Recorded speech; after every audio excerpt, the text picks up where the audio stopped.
1. This happened 3 years ago. I was 19. Boy. I'm still a boy, by the way. But I've been kind of scared to even write about it. I live with my old father. Our home is 2 stories. For example, the bathroom is downstairs. And there is a relatively large, long vertical mirror, among other things, in the down floor. There was never anything special or weird about it. So one day my mom called me and asked me to come out, because she wouldn't want to see my dad. They're divorced. I went out of the house. She had bought me some new clothes. I tried one of the t-shirts on and looked in the mirror. It was nice on me, a dark blue t-shirt with nothing written on it, just some lines. Nothing happened. I even sang one of my favorite songs in front of the mirror, until the song stopped, and the next time that I looked in the mirror, when I saw myself with my phone in my hands, with headphones attached to it in my ears, I suddenly strongly remembered something that I had dreamed.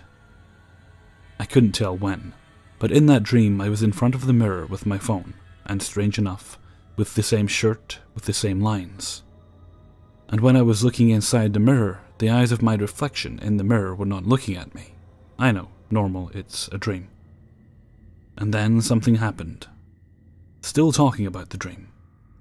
That at least I consider it to be one of the most creepiest things. The me in the mirror suddenly looked at me, was frightened as fuck, and ran away to the stairs like he'd seen a monster.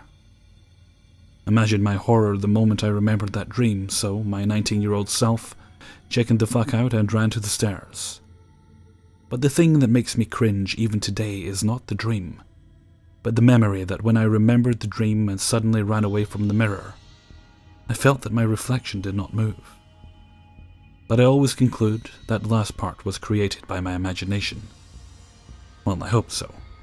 I slept in my dad's room that night, and then burned the shirt. 2. This happened in November 2016. Me and my fiancée live around Piedmont Park in Atlanta. We've lived there for years and have gone running, walking to concerts, festivals, farmers markets, etc. there hundreds of times. We were walking from the other side of the park from seeing The Arrival at nearby Midtown Art Cinema, and it was after dark. From across the park we see lights we've never seen before. What is that? Are they getting ready for a concert or festival or something? We thought maybe they'd put up a temporary structure for some upcoming event. So we walked over to check it out. It was a permanent brick structure, partially built into the side of the hill with a picnic table area on top, and a public restroom in the bottom. The building is aged to look like it's been there since the 1980s. The lights were 2 huge street lights aimed at the building. It's at the main 12th Street entrance, to the left side of the walkway across from the main event building that overlooks the duck pond. We had never seen it before. I'm convinced it's because it wasn't there before. Neither of us remember it being there. It's right behind where the Saturday Farmers Market is every weekend. I've literally been through there hundreds of times. I'd know if there was a public restroom right there. I checked Google Maps and it's listed there, public restrooms. This was one of the weirdest things I or my fiancé have ever experienced, but I'm oddly calm and indifferent when I think about it. How can something so big just magic into existence? And more people not freak out about it? Does anyone remember this building being there? How can both of us have no memory of it? 3. About 10 years ago, when I was in middle school, I had art class right after lunch. Every day I would go to the bathroom right before lunch ended to fix my makeup and wash my hands, etc. One Monday I was washing my hands, and I noticed a bunch of little tiny cuts all over my fingers. Not deep enough to break the skin, just like little scrapes. I had no idea how they got there, but anyway I went to my art class. When I got to class I realized that they were starting a new project, candle making. And we were told on Friday to bring in aluminium cans, but many of us had forgotten to. Our teacher told us we could go to the vending machines and buy some if we didn't want to have our grade deducted for the day, so we went and got some Arizona cans. To make the candle molds, we had to cut the tops off the cans with scissors. At the end of the class, one of my friends noticed that she had little tiny cuts on her hands from the Arizona cans, and everyone else noticed the same. No one had realized how sharp the aluminium edges were when handling them.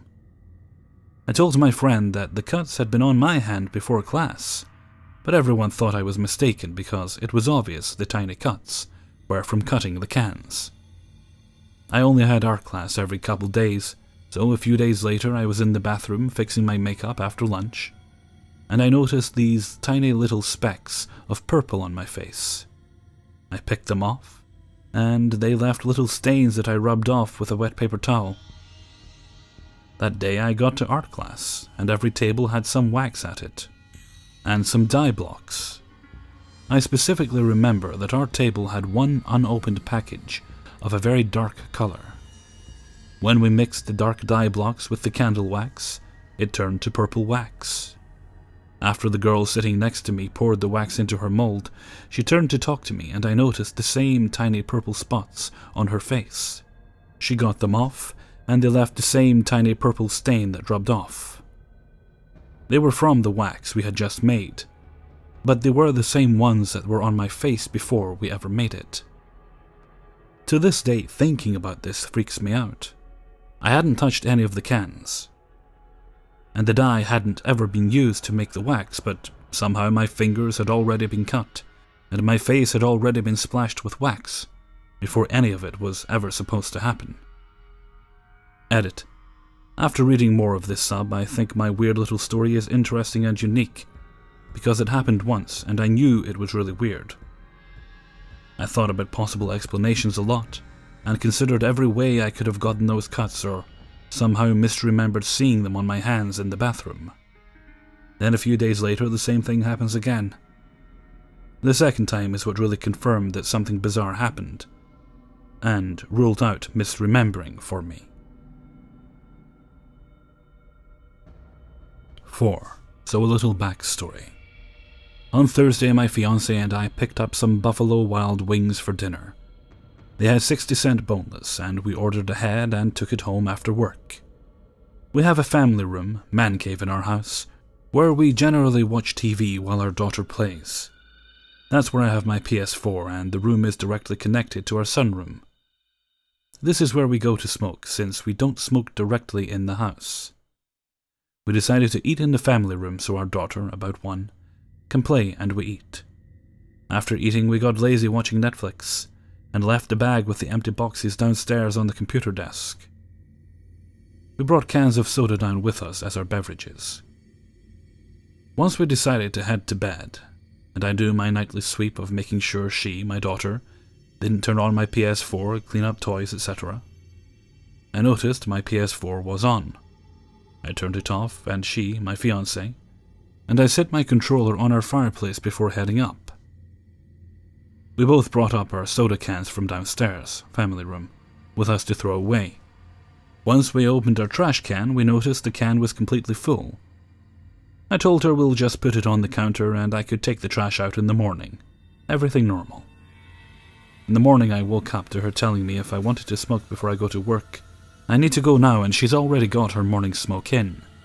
So I go smoke, and we share a car, so she drops me off, takes our daughter to the sitters, and heads directly to work. We come home, change and whatnot. Decided to go downstairs to watch TV. Once we enter our family room, she looks at me and says, "This is weird. I took that Buffalo Wild Wings bag up this morning when I smoked and put our cans in it." We walk over to the bag. The cans that were previously upstairs on the counter are now downstairs in the bag. Also, to my amazement, my PS4 was now on also. Which we left the house with her taking the bag upstairs, putting the cans, which were upstairs, now downstairs in the bag, and my PS4 that I turned off the night before, and no one had contact with, now on. Is it possible both of us experienced a glitch during the same time, since we both live in the same house and both clearly remember having items a different way before second contact? 5. I was driving downtown in my small city. There's a long street called 7th, with hardly any stop signs and predominantly roundabouts at the major intersections. The minor cross streets have stop signs. The city thought it was a great idea to put these large medians in the center of 7th.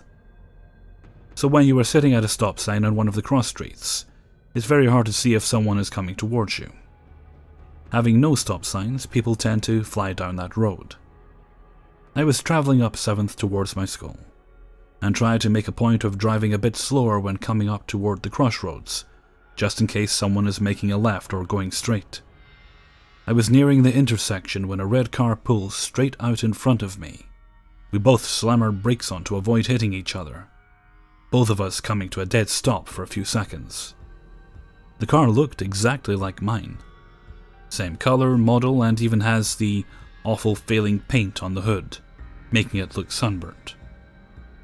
I couldn't see her very well, but the girl in the driver's seat looked about my age and height, and I had to move on because I was stopped in the road. Mildly annoyed, I kept on, and saw in my rearview mirror that she drove straight through. Later that day, I was driving down on one of those minor streets towards 7th on my way to work. I sat at the stop sign, stretching my neck to see around the trees and the bushes in the median. No one was coming on my left, and the right looked clear as far as I could see, so I stepped on the gas to get across the intersection quickly. A red car suddenly appeared from behind the median, so we both slammed our brakes, leaving me stopped in the intersection. But before the lane the other car was in. A red car with peeling paint on the hood. The girl in the seat looked my age and my height, with the same haircut. She shook her head and drove off in front of me, and I kept straight through the intersection to turn into the parking lot to my work. Thinking about it now, I should have followed the red car, but it was probably just another girl with a similar car. That make and model is very popular because it's cheap as dirt, and I've seen many with a similar issue regarding the paint. Still, the same day, the same circumstance at the same intersection, just flipped. Felt very strange, and sitting here at work, I just have this unshakable nervous feeling. Glitch or coincidence? I don't know. 6. I live in Lower Manhattan, New York City, and have all but the first 8 months of my life. My boyfriend does not live in New York, and I spend between 1 month and 6 months out of the year living with him, depending. I spent this past January with him, and we flew back into New York together. When we flew in, we were on our phones looking for places to eat we both haven't been to yet. I come across the name of a restaurant I recognized, and know it to be 1 block away from that store we both like. Now, my boyfriend loves this store, and therefore knows the area quite well, maybe even just as well as I, and when I tell him it's close to that store, he describes to me the exact corner I remember the restaurant on. So we do not even bother to look up the address. So at some point we head off in that direction, but once we get to the area, the restaurant is not there. Instead, there is just a rusty red building with brick walls and some windows. However, the brick was the same brick that made up the outside of the restaurant we remembered, but there was no storefront. I know that restaurant was there because I passed it 1,000,000 times over the years, emphasis on years, thinking to myself, next time I need to go and try it. There were always people outside in the summer drinking coffee, and the glass windows allowed you to see inside, the selection of breads and cheeses, and their tables were always filled with people. Anyway, after a good 10 minutes of walking back and forth, and halfway down the block, and failed Google attempts, because it's a weird name and neither of us could quite remember the spelling, we decided to walk down the long city block. We didn't go check for the restaurant yet. Lo and behold, the restaurant was on that block, in a completely different setting than me and my boyfriend had remembered it. I tried again to Google the name, and it gave me the address that we were standing at, with no notifications that it had moved or ever been different. I swear this restaurant was on that corner we originally thought. I had been walking past it for years and always made a mental note to try it, until it completely disappeared without a trace, and moved 1 long block over. So weird, we kind of lost our appetite and didn't eat there. 7. One school night I was doing my homework and stuff. Then I get a Facebook message from my classmate, Melissa. Melissa had experienced strong hallucinations. We were always together, mostly because I'm worried that it might happen again. I'll share Melissa's story in a separate story because it's pretty long. Continuing. So Melissa and I chatted some random conversations. She then invited me to go to school with her tomorrow and she'll pick me up from my house. I accepted, and met her tomorrow. She went to my house around 10:40 a.m. Note, in our school, class begins at 12:30 p.m. and ends around 5:30 p.m, so I got plenty of rest. I let her in and went to my room. I helped her with her homework. Then I styled her hair into a C-curl. Then let her borrow one of my hair clips. We left my house around 11:30. Our school is 20 to 30 minutes far, depending on the traffic. We arrived at school around 12. We went to our building, then headed to our classroom. Once we were walking towards our classroom door, I looked at our classroom window and saw a friend. She was sitting in her chair, her hands on her chin, and was reading a book. She was also wearing a hair clip.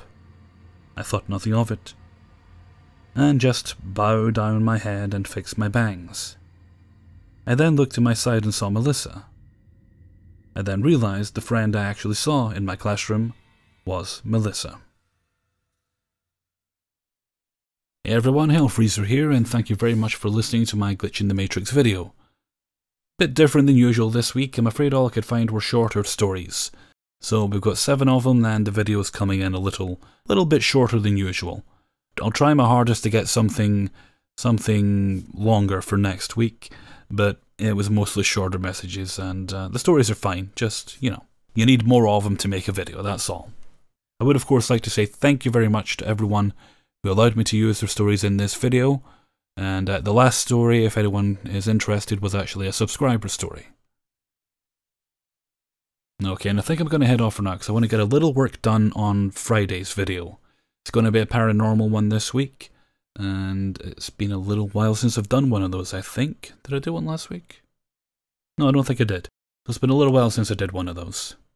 Okay, and with that I'm going to head off for now. So until next time, thank you very much for listening, and take very good care of yourselves.